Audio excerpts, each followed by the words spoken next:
I'm scratching my ear. Wait.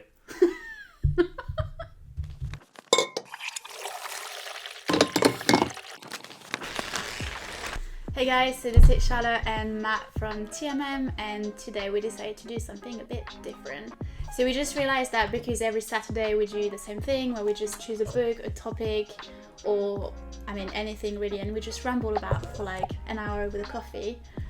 We decided to put it on a video this time and share it with you guys. So yeah, we've both been reading Essentialism by Greg McKeown recently. We just thought it was quite contextual with the current period, lockdown, everything going on. So it's all about going back to what is truly essential, and I think that is a really good book. So we'll have a little brainstorm on it. So Essentialism is essentially is about the disciplined pursuit of less. So over this last year, there's been a ton of things going on, and it's kind of difficult to, I guess, find the priorities every day. What I've really tried to take from this is really choosing what's important at a given moment in time.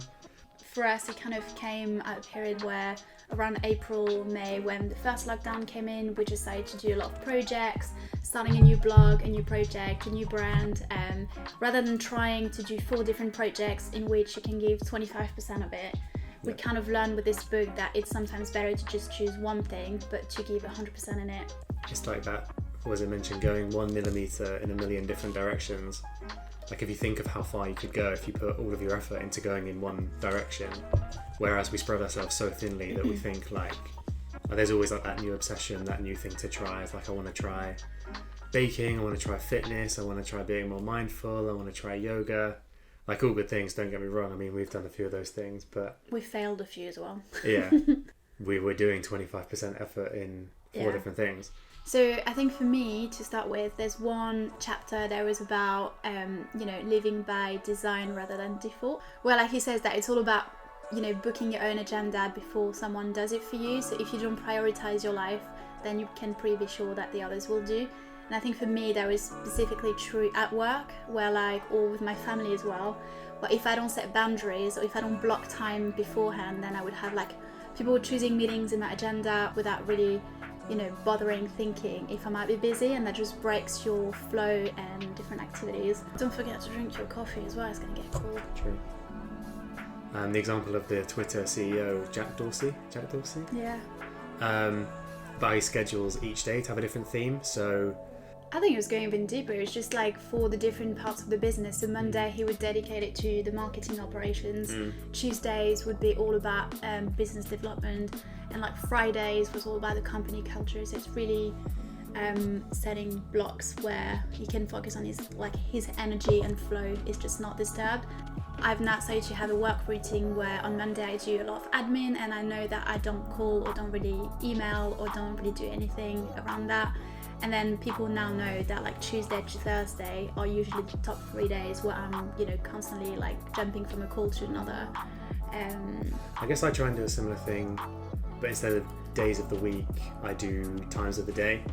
So typically I'll be on my emails from 9 to 9:30.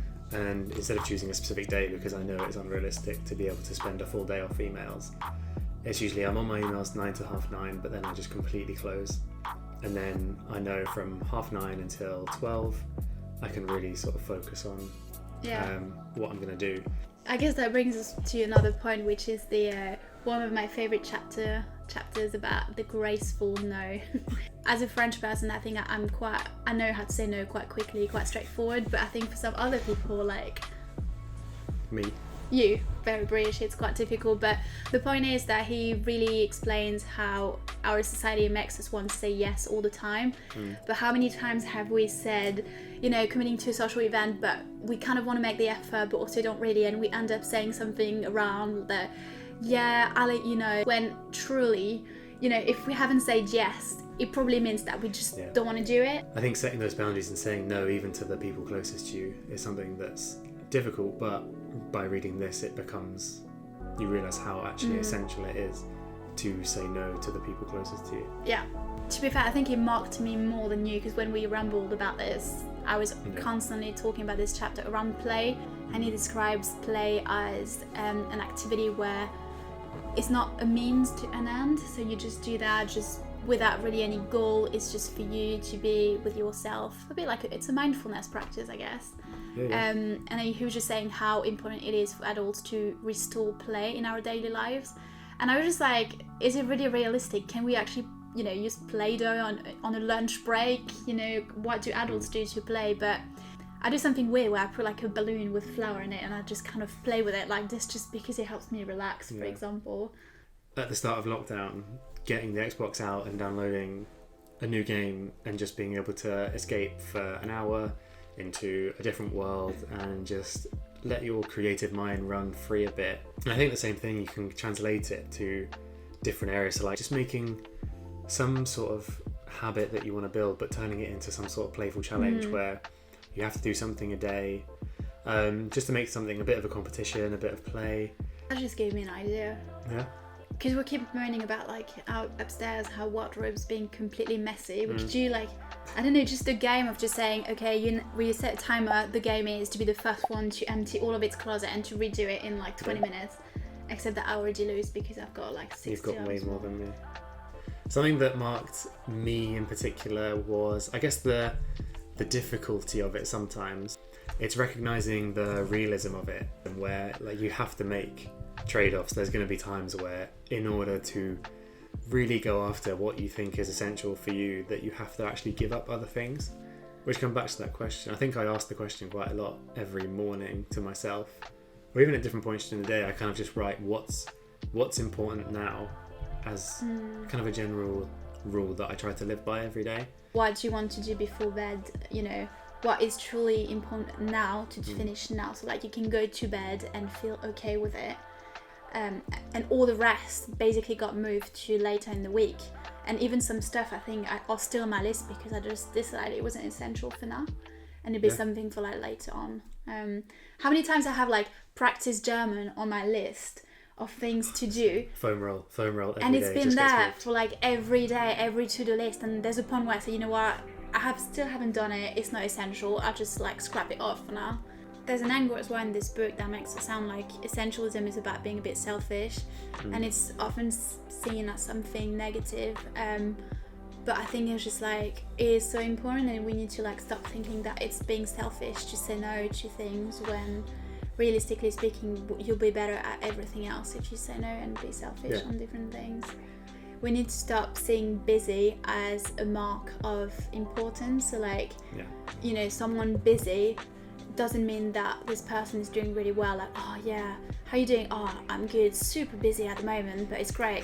When realistically speaking, someone being busy sounds more like someone who's stressed, who got no time to do different things. So his point in the book of Essentialism is that being busy doesn't necessarily mean a measure of importance. I mean, nobody wants to reply to, hey, when your boss asks you, hey, how you doing? How's your week? And nobody wants to say, really chill actually, it's all well. You kind of want to say, oh yeah, it's good, really busy. But realistically speaking, you should be like, if you checked in on a Friday and said it was chill. It's good, pretty chill, like, yeah.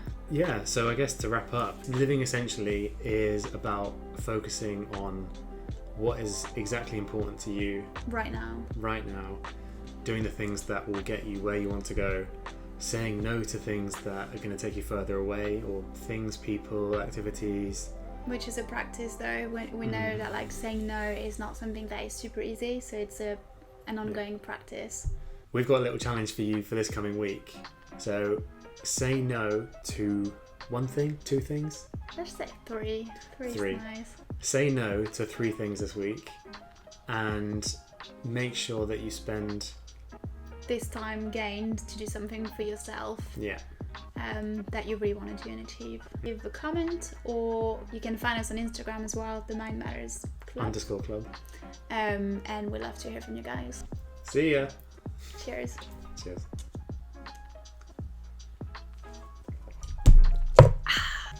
Bye guys. A bit Hey guys, so this is Shut Up. What? I didn't even do anything that time.